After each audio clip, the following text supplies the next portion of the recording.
Hi, it's Alaska Granny. Today I wanted to talk with you about common sense prepping, basic prepping, things that anybody can stockpile so that you're going to have some basic emergency supplies so that no matter what catastrophe might befall you, you're able to hold your life together for a couple of weeks. Think about the items that are important to you on a day-to-day basis, and those are the items that belong in your emergency prepping gear.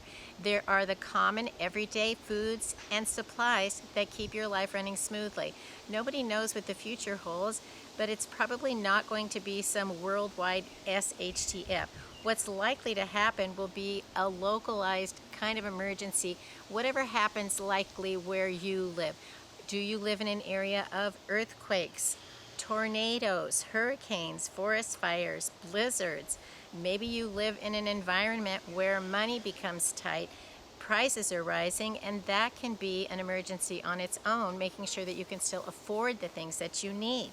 So what are some basic prepping supplies, some common sense items that everyone should include in their stockpile? Start with cans of meat. They come in all different flavors and varieties: chicken, turkey, roast beef, pork, ham, spam, and all kinds of different seafoods.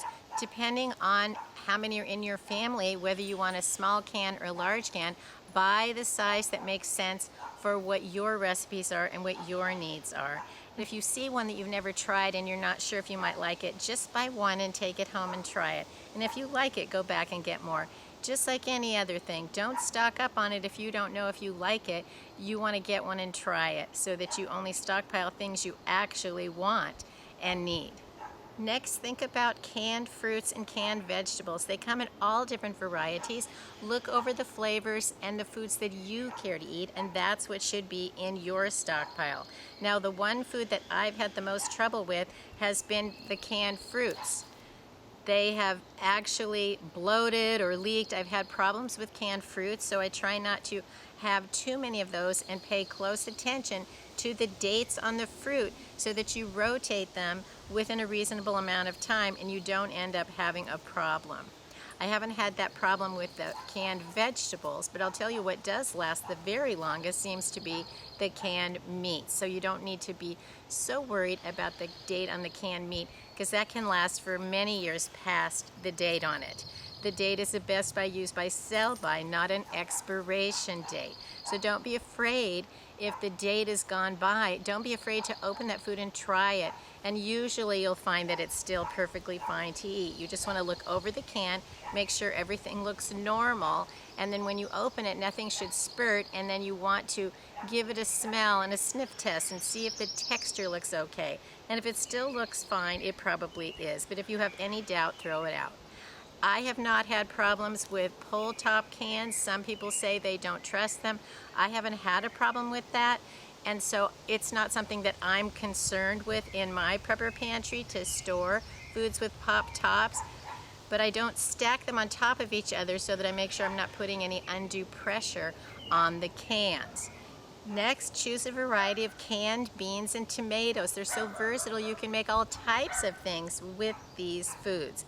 There's many different kinds of dishes that even include both of them at once. But you can have lots of different varieties of beans, lots of different tomato products. So look over the ones that you use and stock up a couple of extras that belong in your prepper pantry for your emergencies. Sorry about the barking dogs in the area. There's been some animals around, so the dogs keep barking. Sometimes it's too hard to wait until they stop barking.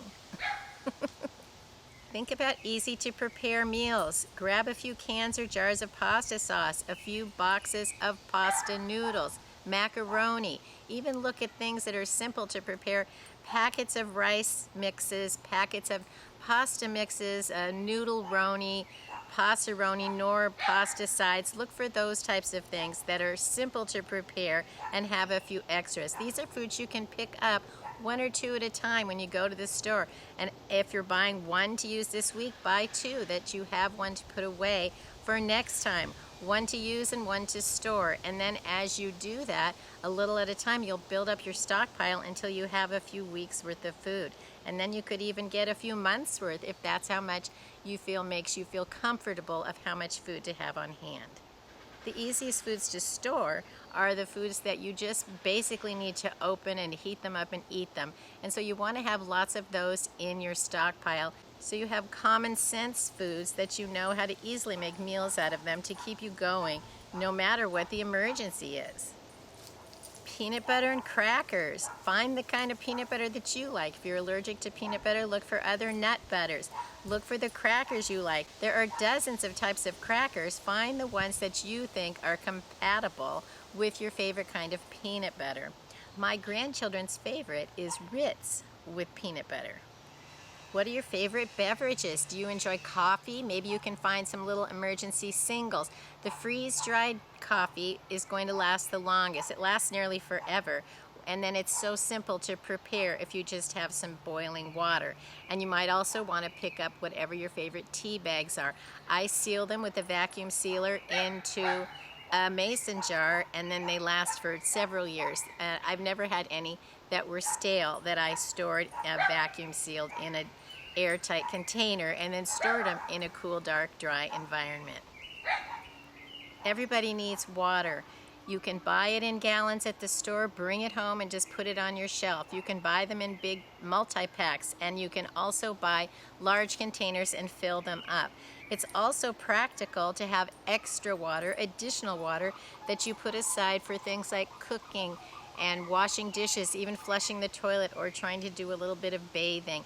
And you can even store up empty soda and pop bottles, rinse them out very well, and then you can fill them up with water and store them under, say, the bathroom sink, the kitchen sink, anywhere that you can find a spot for a few extra gallons of water so that you'll have some more in an emergency.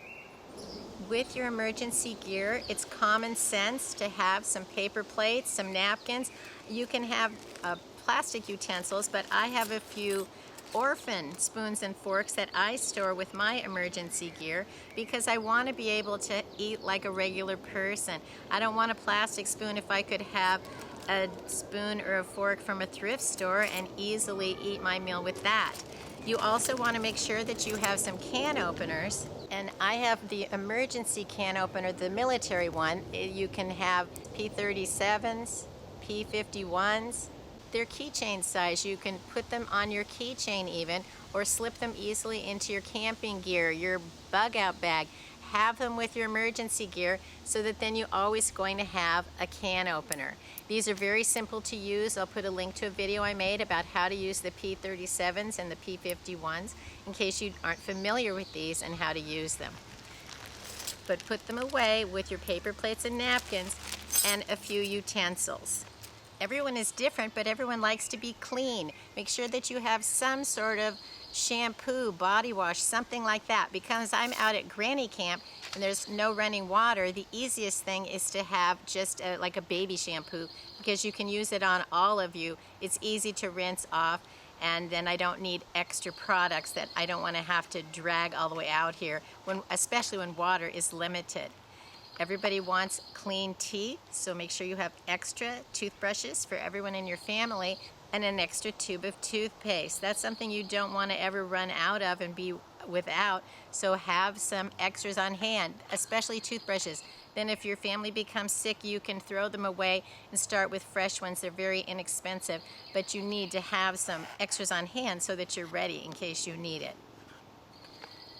Then think about the types of soap do you use. Bar soap, dish soap, laundry soap. Think about the cleansers and cleaners that you use, and if it's something that you don't want to be without, the next time you buy one, buy two. Put one away so that you'll have it for next time.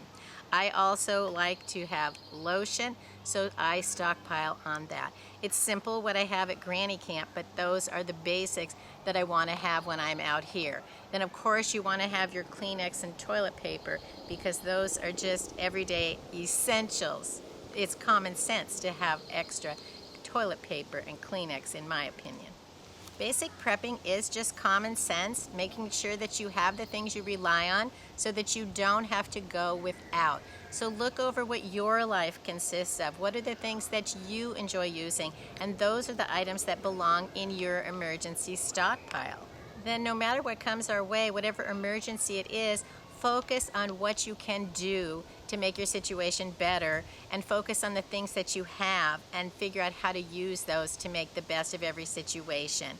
Then if you look things over critically and use your prepper brain, exercise that muscle that you want to figure out all the different ways that you can use the things you have. The more ways you figure out to use the things you have, the more things you actually have, and that keeps life running smoother. You don't have to just put your prepping supplies away in your pantry. You can also just put it all together in a shopping bag. Then you have some emergency supplies that you can grab and go if you ever had to evacuate. You have a way to have the meals for your family. You have the basic hygiene supplies, and then you can figure out how to get out of there if you need to, and then how to figure out what to do next in all kinds of situations. Leave it in the comments below. What other basic preps do you think we want to have on hand that you suggest that we add to this list? We can learn a lot from each other, and so the comments are a great way for us to build our community. I hope you'll like my video, share it with someone else you think might find it useful, and please subscribe to the Alaska Granny channel.